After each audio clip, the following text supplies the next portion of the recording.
den her myte, der hedder, at hvis man sluger en æblekern, så går så æbletræ ud af maven. Det er lige det hedder. Og det er jo fuldstændig absurd. Det er fuldstændig latterligt. Og det vil vi gerne prøve at se på i dag. Ikke også, Sætter? Jo. Yes.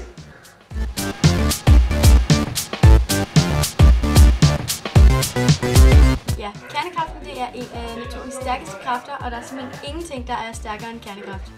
Fuldstændig. Der er virkelig, det er så stærkt. Og ja, der kommer virkelig en kædereaktion ved, at man sætter det i gang, og det er ligesom en klump af ustabile kerner. Og de bliver så spaltet. Og ja, det er så de mindste byggesten i naturen, men virkelig de stærkeste. Ja, vi skal finde med fedt i kerne. Vi skal finde en rigtig god kerne til det her, vi skal. Ja, ellers så bliver det bare klavet. Det gider vi ikke. Altså, jeg har en svag fornemmelse af, at der slet ikke er nogen kerner i det her æble. Men hvem siger, man ikke kan bruge halve kerner, altså? Det siger vores kritikere. Okay, jeg tror, vi holder os til dine kerner. Jeg har da fundet en her. Det er jo rigtig godt. Prøv lige at finde ud af, om den er god. Jeg har lige skåret en hel masse kerner lige over. Så skal vi se. Her. Værsgo. Tak. Yes, sidder det godt? Ja. Det er godt. Det er top. Ja. Så, hvor er lige hovedet en gang. Ja, sådan der. Så åbn lige munden, ikke? Ja. Så, kernen. Så. Får du lige kernen her. Nu skal den vandes.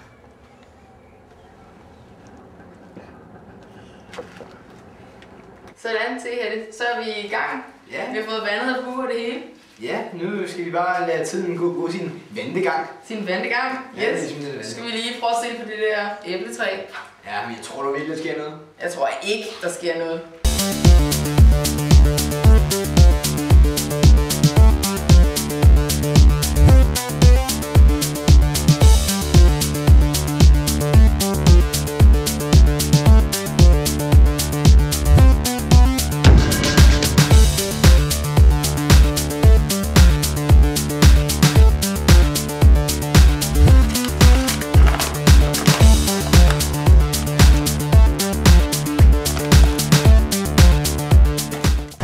At man ikke kan blæse og have mel i munden.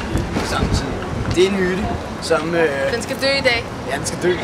Og det er det, vi har tænkt os at gøre. Vi skal tænke os at dræbe den og skære den ned. Og det er at skille den fra hinanden. Vi har i hvert fald tænkt os lige at prøve at snakke lidt med en, som ved rigtig meget om mel. Fordi mel, det er jo der er mange ting. Så Der er mel i brød. det er brød, ja. Vi skal snakke med en ekspert. Og hvis der er nogen, der ved noget om mel, så må det være Krænekongen Kurt. Hvad Nå, ja.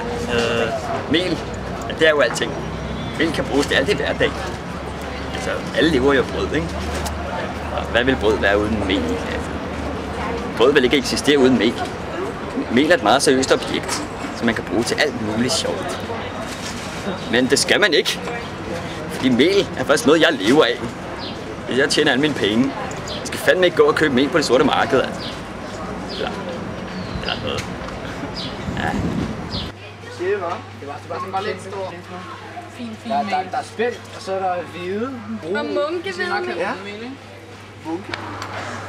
Han er økologisk rumel. Der er noget økologisk nede. Overvælde munkøller og nollerne. Der er jo ikke Der munker, de bor i vandløs. og spelt og italiensk og ro. Skal vi ikke bare have hvidt mel? Det skal Bliv ved med dit munkemel. Hvorfor tror du, det kommer ud? Det vil jeg. her på en til. Det er to.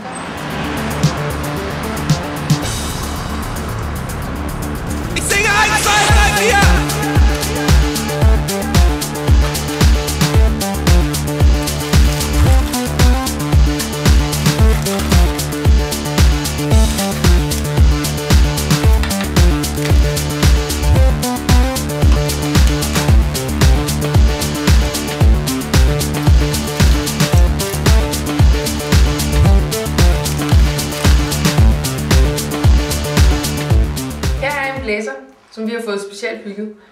Og med den skal vi prøve at teste melets blæseevne og lige vurdere, hvilket mel vi bruger til vores forsøg her. Og vi går hen til mel og bruger den første, som er en økologisk hvedemel. Det blæser ikke så voldsomt, kan jeg se. Umiddelbart tror jeg ikke lige, det er den perfekte mel. Herover har vi en durum. Ej, men den går ikke mere bestemt. Det går vist rigtig godt. Bare fortsæt.